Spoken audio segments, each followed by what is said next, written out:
how did you fall into technology?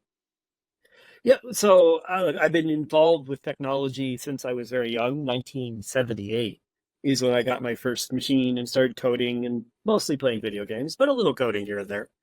And it just really intrigued me, right? This is back in the dawn of the microcomputer. It's like everything was new, everything was greenfield. Nobody had really done anything before. And just exploring and unlocking what you could accomplish was just so much fun that, I just kind of kept doing it through high school and et cetera. And it wasn't until I got to college they said, okay, time to get serious. Really law is the other thing. It's interesting. That's a real career. This playing with technology is not a real career, not in the 80s anyway. And so I basically, went through college preparing. I'm a history major and preparing for law school, and just said when I graduated, I'm going to take a year because, we have to take a breath, take a year, and then go play and do something fun, and then go get serious about it. And that's kind of how I wound up here. I was very fortunate. That was in 1992, right as it all started getting very serious and very big. And so I just kind of rode that wave, right? That started from really computers going everywhere to this little thing called the internet, then to mobile, and just I got to ride a lot of those crests. So just a lot of fun. And now AI and IoT and all the crazy things going on. Yeah, and I think that's so important as a career path to be able to like play in whatever you do. Like so many Yeah. people just kind of get lost in like, oh, this pays the bill, or like, oh, this is a great opportunity, but they're not actually passionate about their job. So I think it's so admirable that even after 30 years, you're still playing. So I'd love to hear what does your day-to-day play look like? That's really interesting. So I work New York hours, East Coast hours. So the day usually starts around 6, no later than 7. And it's all the things right now, certainly in my current position, it's all the things that you really love doing. There's a lot of inventing. There's a lot of, hey, there are really hard problems here. How can we solve them ways that haven't been solved before to kind of unlock capabilities that are just not possible today? And so doing new stuff is very centered to that. And like the rest of my career, it's all stuff that focuses directly on humans. It touches people directly. It's not, an abstract system kind of things. These are all things that get directly in front of real users and have real meaning to them. And so that's the other piece of it. That just keeps it fun, right? I've been very lucky that, I've never really worked the old phrase, I've never worked a day in my life because I really enjoy and love what I do. And that's always been how I've selected for positions that I'm curious in. And that's kind of how, I've always selected people to work with is everybody's just really super curious and just super like, I don't know if we can do that, but let's try.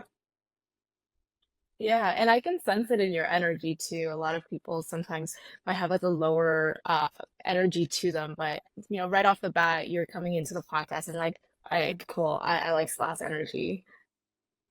Thank you. It is something I'm known for within the team is being a little enthusiastic, particularly about stuff that's really just exciting. When most of it's Yeah, exciting, you just get a label. I love that. And so challenges and excitement, like what does that look like for you now? Because you mentioned that you like working on the challenges that you have. So give us a little more insight into what that is. So, all right. So challenges that we're really looking at, today that are interesting is if you think if you think about how people live, and apartments is an obvious candidate to talk about. It's a pretty lonely and isolated experience. And wouldn't it be better if your neighbors around you, there's some community commerce, and you had a sort of connection to the place that you're living, that you call home. And so that's kind of really a primary thing that we're looking at is not technology first, but how can technology enable that and make it better for humans? And, sit quietly in the background and unlock a lot of that kind of capability set. And so that's the hard part, right? That really, from my point of view anyway, really hasn't been done all that successfully. And so it's a really fun problem to go tackle. Yeah, and walk me through the process of that a little bit because I think a Mhm. lot of people who are in innovation, they're always looking at the idea and the technology first. Like, how do we build this and then have people adapt to it versus having an Oh idea no. about like what is we can't talk about it. No, no, no, no, no. Oh, That's just not the process here. This is not a, hey, we have this purity of thought, and then we're yeah, going to figure out how do we bring people to our purity of thought. yeah, There are certainly things that work that way. The iPhone, very much a purity of thought exercise, and very obviously a phenomenally successful one. But yeah. this is looking at it the other way around. This is looking at it, what are the systemic or endemic problems that people are experiencing in this environment? What isn't working for them? And then how do we fix it? Not how does technology fix it? Right. What's fundamental broken? What's the first principle failure? That's a phrase. What's the first principle failures that are causing this negative outcome? And then how can technology, lower those or make them better or even contribute to the fix, but not be the fix? Because it's such Absolutely. a human-centric place. You can't try to change the human. That's the wrong approach. You just have to make it better for the human the way that they are. Meet them where they are. Yeah. And I'm And sure that's like living that's in true of almost Silicon, anything. yeah. And I'm sure living in Silicon Valley, you see that all the time where you have new founders coming up with all sorts of crazy, innovative ideas, and then they just lose at the adaptation of the technology. Yeah. It's really easy, and I hate to go back to Steve, but Steve Jobs was right on this front. Yes is easy. It's really easy to say, boy, that's really cool, or boy, that's really innovative, or boy, that was a really hard technical solution to come up with.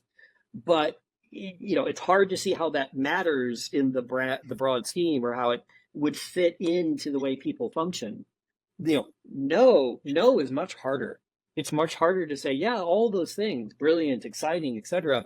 But no, because it's just not the right thing to do now, or it doesn't, whatever a credible reason is, understanding how it resonates. And I've always tried to, bring that philosophy to how I approach things.